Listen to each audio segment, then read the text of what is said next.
guys, it's Eric here at Farpoint Restorations and Repairs. I am about to replace the fog lights in this car with some upgraded lights, but it doesn't matter if you're going to replace them because they've blown out and you're just putting regular bulbs in, or if you're going to upgrade them like I am today to LEDs. The process is going to be the same.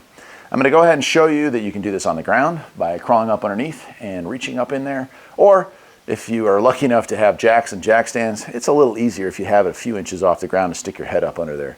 Either way, the job is done from underneath. There's a plastic shield here. You don't actually have to remove it.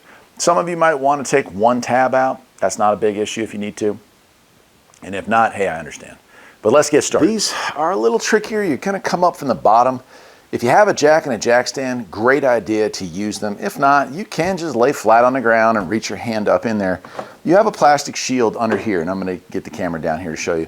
And really just with a little bit of pulling, maybe you release one tab if you need to. Just use I got a tab here to show you what I'm talking about. If you need to remove a tab to get a little more access, you just use a flat blade screwdriver and kind of pull back on that until this extends, and then you pull it out, okay? But for the most part, you should be able to do this just with your bare hands in here. A little tight, of course, to video, but I'll try to show you what we got. The bulbs are sitting in there. They are plugged in. To unplug them, you're going to squeeze the sides. There's two little tabs. You squeeze, you release that, and then we're going to unscrew the bulb. Let me get the camera underneath. I'll show you what I'm talking about. All right, more than a little hard to see, but there they are all installed.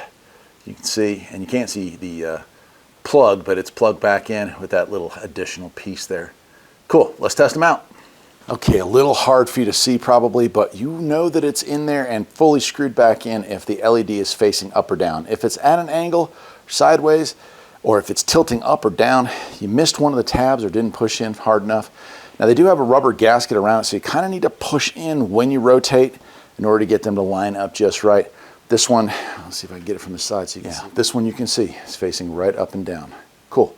So the only thing left to do is plug that plug back in, and then we'll test our lights. Let's do it. Okay, holy crap. Yeah, that's one heck of an upgrade. If you're looking at that versus the yellowish color of the headlight beams, which I'm also going to be replacing in a separate video. All right, well here we are back in the car right at dusk. Hopefully you can see outside right now with just the park lights on there. You can see that. And then there is our low beams. There's our high beams. Those haven't been changed over. But check out the fogs. Again, that's your low beam. And there's your fog lights.